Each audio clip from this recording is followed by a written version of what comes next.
ഈ ചിത്രത്തിൽ നിങ്ങൾ കാണുന്നയാൾ സമാജ്വാദി പാർട്ടി MLA അബു ആസിം ആസ്മിയാണ്. ഇദ്ദേഹത്തിനെതിരെ മുംബൈ പോലീസ് FIR രജിസ്റ്റർ ചെയ്ത് ഒരു കേസ് എടുത്തിട്ടുണ്ട്. കാരണം ഇദ്ദേഹം ഔറംഗസീബിനെ പുകഴ്ത്തി പറഞ്ഞതിനെതിരെ ഒരു സംഘഗണം ശിവസേന MP പരാതി കൊടുത്തു അത്രേ. മതനിന്ദ അടക്കമുള്ള വകുപ്പുകൾ പെടുത്തിയാണ് കേസെടുത്തിരിക്കുന്നത്. ഔറംഗസീബിനെ മികച്ച ഭരണാധികാരിയായും അദ്ദേഹത്തിന്റെ കാലം സുവർണകാലമായും അബു ആസ്മി പറഞ്ഞതാണ് സംഘഗണത്തെ പ്രകോപിപ്പിച്ചതും പരാതി കൊടുക്കുവാൻ പ്രേരിപ്പിച്ചതും. ഔറംഗസീബ് അമ്പലങ്ങൾ തകർത്തു, ഹിന്ദു സ്ത്രീകളെ പീഡിപ്പിച്ചു, സംഭാൽജിയെ പീഡിപ്പിച്ചു എന്നും അതിനാൽ ഔറംഗസീബിനെ പുകഴ്ത്തിയ അബു ആസ്മിക്ക് ഇന്ത്യയിൽ നിൽക്കാൻ അർഹതയില്ല എന്നൊക്കെയാണ് സംഘഗണത്തിന്റെ വാദം. കൂട്ടത്തിൽ സംഘഗണം ഒരു കാര്യം കൂടി പറഞ്ഞു. ഔറംഗസീബിന്റെ കാലത്ത് ഇന്ത്യയുടെ GDP 25% അതുകൊണ്ടാണ് ബ്രിട്ടീഷുകാർ ഇന്ത്യയിലേക്ക് വന്നതെന്നും അബു ആസ്മി പറഞ്ഞു അത്രേ. അബു ആസ്മി ഇപ്പോൾ താൻ പറഞ്ഞ കാര്യങ്ങൾ ആരെയെങ്കിലും വേദനിപ്പിച്ചിട്ടുണ്ട് എങ്കിൽ പിൻവലിക്കുന്നു എന്ന് പറഞ്ഞു കഴിഞ്ഞിരിക്കുന്നു. ഇനി നിങ്ങളുടെ ശ്രദ്ധയിലേക്ക് കുറച്ച് കാര്യങ്ങൾ പറയാം, പലരുടെയും തെറ്റിദ്ധാരണകൾ മാറ്റുവാൻ വേണ്ടിയാണ്. ഔറംഗസീബ് അമ്പലങ്ങൾ തകർത്തിട്ടുണ്ട്. കാശി വിശ്വനാഥ ക്ഷേത്രം, മധുര കേശവറായ് ക്ഷേത്രം തുടങ്ങിയ പല ക്ഷേത്രങ്ങളും അതിൽ പെടുന്നു. ഇതിന് കാരണം മതവിരോധമായിരുന്നില്ല, മറിച്ച് താൻ പിടിച്ചെടുക്കുന്ന പ്രദേശങ്ങളിലെ വലിയ അഭിമാനമായി സൂക്ഷിക്കുന്നവയെ തകർക്കുന്ന രാഷ്ട്രീയ നീക്കമായിരുന്നു അത്. ഇത് പറയുവാനുള്ള കാരണം ഔറംഗസീബ് അമ്പലങ്ങൾക്ക് സഹായങ്ങൾ നൽകുകയും ചെയ്തിട്ടുണ്ട് എന്ന വസ്തുത തന്നെയാണ്. ഉദാഹരണം പറയുകയാണെങ്കിൽ ഉജ്ജയിനിയിലെ മഹാകലേശ്വർ ക്ഷേത്രം, ചിത്രകൂടിയിലെ ബാലാജി ക്ഷേത്രം, ഗുവാഹത്തിയിലെ ഉമാനന്ദ ക്ഷേത്രം, ജൈന ക്ഷേത്രങ്ങൾ തുടങ്ങിയവ. അമുസ്ലിങ്ങളുടെ ആരാധനാലയങ്ങളിൽ ശല്യമുണ്ടാക്കരുത് എന്ന് ഔറംഗസീബ് കീഴ് ജീവനക്കാർക്ക് കത്തെഴുതിയ നിരവധി സന്ദർഭങ്ങൾ ഉണ്ടായിട്ടുണ്ട് എന്ന് പല മാധ്യമങ്ങളിലും വന്നിട്ടുണ്ട്.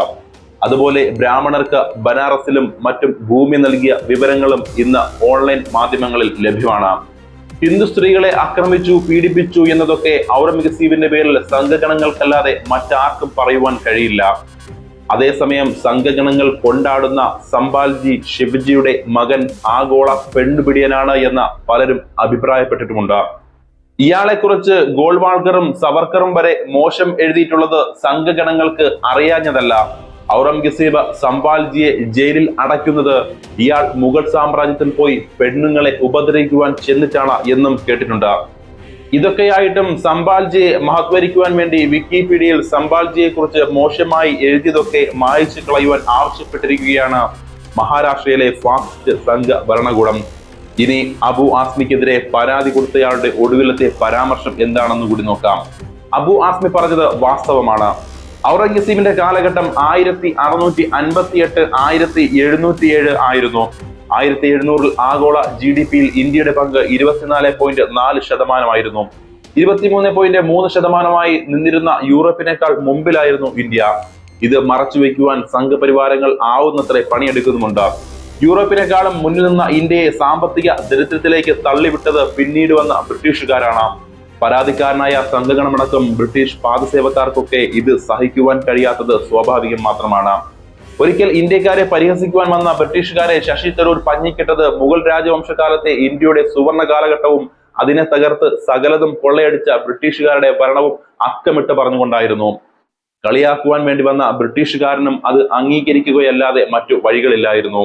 ഔറംഗസീബിന്റെ കാലത്തെ രണ്ടു കാര്യങ്ങൾ കൂടി പറഞ്ഞ് നമുക്ക് അവസാനിപ്പിക്കാം. ഈ കാലത്ത് മുഗൾ രാജ്യത്തിന്റെ വാർഷിക വരുമാനം $450 ദശലക്ഷം ആയിരുന്നു.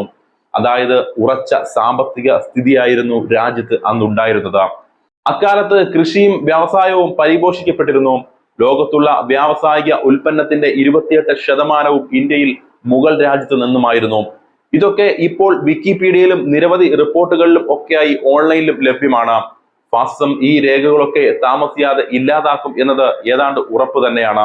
ഇതിന്റെ തുടക്കമാണ് സംഭാൽജിയെ കുറിച്ചുള്ള മോശം പരാമർശങ്ങൾ വിക്കിപീഡിയയിൽ നിന്നും നീക്കം ചെയ്യുവാൻ വേണ്ടി ഗുണ്ടായിസുമായി മഹാരാഷ്ട്ര സംഘപരിവാരങ്ങൾ ഇറങ്ങിയിരിക്കുന്നത്.